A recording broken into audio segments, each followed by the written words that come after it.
नमस्कार दोस्तों, मैं अनिल कुमार लोना आईसीएसई अकेडमी बोर्ड से। आज हम लोग जी CUET 2023 का जो पेपर होने जा रहा है उसके बारे में डिस्कशन करने जा रहे हैं जी। जैसा कि आप लोग जानते हैं जी, जो भी विद्यार्थी +2 के बाद Delhi university, Jawaharlal Nehru university, Banaras Hindu university या फिर किसी और बड़ी यूनिवर्सिटी में एडमिशन लेना चाहते हैं तो उसके लिए पिछले साल से ही CUET होने लग गया जी। CUET क्या है? कॉमन यूनिवर्सिटी एंट्रेंस टेस्ट जी। इसको कंडक्ट करने वाली बॉडी है जी NTA, नेशनल टेस्टिंग एजेंसी। ये पिछले साल से ही शुरू हुआ है, यानी 2023 में अब जो होगा ये दूसरा पेपर होगा इसका। अब स्टूडेंट को अलग अलग तरह के एंट्रेंस एग्जाम देने की जरूरत नहीं होती है, तो वो एक कॉमन एंट्रेंस एग्जाम के द्वारा ही मेरिट में आ जाते हैं जी। जैसा कि आप देख रहे हैं, CUET के लिए फॉर्म निकल चुके हैं जी। इसके एप्लीकेशन फॉर्म जो है, इसकी रजिस्ट्रेशन जो है 9 फरवरी से शुरू हो चुकी है और इसकी अंतिम तारीख क्या है? 12 मार्च 2023। यानी प्रत्येक स्टूडेंट के पास लगभग 1 महीने का वक्त है जी। तो इसके साथ ही जो उसने फीस जमा करानी है तो उसके लिए लास्ट डेट दे रखी है 12 मार्च 2023। अगर किसी तरह की कोई फॉर्म भरने में मिस्टेक हो गई है, उसकी करेक्शन करनी है, तो उसके लिए 15 मार्च से 18 मार्च तक का वक्त दिया जाएगा। सिटी ऑफ एग्जामिनेशन जो है जी, इसके बारे में इंफॉर्मेशन आएगी 30 अप्रैल को। एडमिट कार्ड जो है ये स्टूडेंट को जी 2nd वीक ऑफ मई में मिल जाएंगे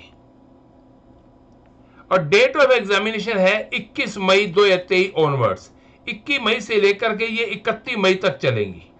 वैसे इसके बाद की भी डेट दे रखी है, अगर किसी तरह की इन डेट में कोई प्रॉब्लम आती है फिर बाद वाली डेट में पेपर कंडक्ट कर लिया जाएगा। इसकी जो वेबसाइट्स हैं ये 2 दे रखी हैं, एक देखिए nta.ac.in और दूसरी है cuet.samarth.ac.in। आगे देखते हैं। CUET का जो अंडर ग्रेजुएट लेवल का पेपर होगा ये 13 लैंग्वेजेस में होगा। लैंग्वेज आप देख सकते हैं जी, इंग्लिश, हिंदी, असमी वगैरह है। हमारे इधर वाले एरिया में नॉर्मली लोग इंग्लिश, हिंदी, पंजाबी इन तीनों में से चूज करते हैं जी। ये इसके कोड दे रखे हैं, इंग्लिश का 101 है, हिंदी का 102 है, पंजाबी का 110 है जी। अब हम बात करते हैं स्कीम ऑफ एग्जामिनेशन की।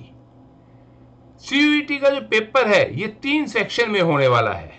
जैसा कि आप देख पा रहे हो, सेक्शन A इसमें क्या मेंशन किया है? लैंग्वेजेस। सेक्शन B में क्या आता है? Domain specific subject. और सेक्शन C में क्या आता है? General test. देखिए, जनरल टेस्ट जो है ये लगभग सभी को ही देना होता है। जनरल टेस्ट में क्या होगा? जनरल नॉलेज आ गई, जैसे रीजनिंग वगैरह। इसका सिलेबस बाद में देखते हैं हम लोग। जहां तक लैंग्वेज का सवाल है जी, एक स्टूडेंट जो है मैक्सिमम 3 लैंग्वेज कर सकता है। और डोमेन स्पेसिफिक सब्जेक्ट, ये सारी की कंडीशन जो लगी है वो क्या है? एक स्टूडेंट मैक्सिमम कितने पेपर दे सकता है? 10। तो एक तो जनरल टेस्ट हो गया, 3 लैंग्वेज अगर वो लेता है तो टोटल हो गए 4। तो इट मीन बाकी 6 सब्जेक्ट है वो डोमेन सब्जेक्ट होंगे। ये कौन से होते हैं? जो स्टूडेंट ने +2 लेवल पे पढ़े हैं, जैसे अकाउंट्स हो गया, इकोनॉमिक्स होगी, हिस्ट्री, पोल साइंस वगैरह। ये 27 सब्जेक्ट हैं जी, इसमें से स्टूडेंट ने चूज करने हैं। अब इसको 1 बाय 1 हम देखते हैं।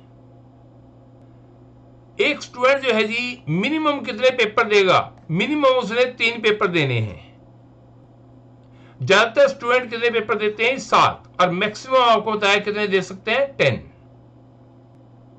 इन पेपर को सिलेक्ट करने से पहले बेटर है आप जिस यूनिवर्सिटी में एडमिशन लेना चाहते हो उसका क्राइटेरिया देख लीजिए कि उसके लिए रिक्वायरमेंट क्या क्या है। मान लीजिए कोई यूनिवर्सिटी कहती है भी हम लोगों के लिए जनरल टेस्ट कंपलसरी है, तो इट मीन स्टूडेंट को ये देना होगा। कोई यूनिवर्सिटी कहती है ये 2 लैंग्वेज स्टडी की होनी चाहिए, कोई 1 मांगती है, कोई 3 मांगती है, तो इसके अकॉर्डिंगली आप उसको देख के अपना फॉर्म फिल कर सकते हो जी। नहीं तो कई बार होता क्या है, आपने मान लीजिए जी 5 सब्जेक्ट भर लिए, 5 आपके क्लियर हो गए हैं, फिर भी हो सकता है आपकी जो डिजायर्ड यूनिवर्सिटी है उसमें एडमिशन ना हो। वजह उसका क्राइटेरिया। आगे देखते हैं।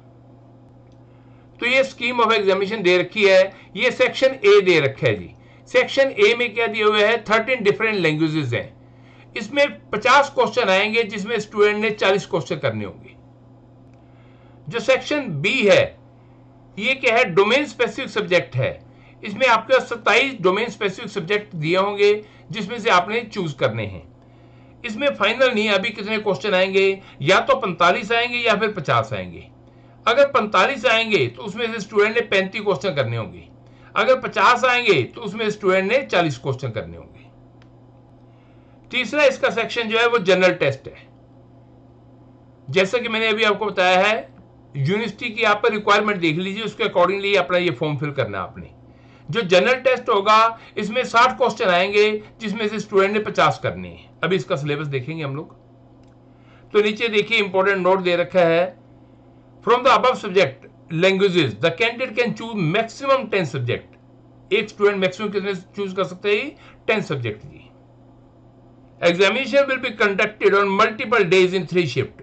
जो आपका ये एग्जाम है ये 3 शिफ्टों में होगा। ये डिपेंड करता है नंबर ऑफ कैंडिडेट कितने हैं उसके अकॉर्डिंगली, एंड सब्जेक्ट चॉइसेस वगैरह आपने कौन सी ली हुई है। आगे देखते हैं इंपॉर्टेंट इंस्ट्रक्शन। इसके लिए इंपॉर्टेंट इंस्ट्रक्शन देखिए जी, जो CUET का अंडर ग्रेजुएट वाला फॉर्म है ये ऑनलाइन मोड में अप्लाई होगा सिर्फ, और किसी भी हालात में कोई स्टूडेंट एक से ज्यादा फॉर्म नहीं फिल कर सकता।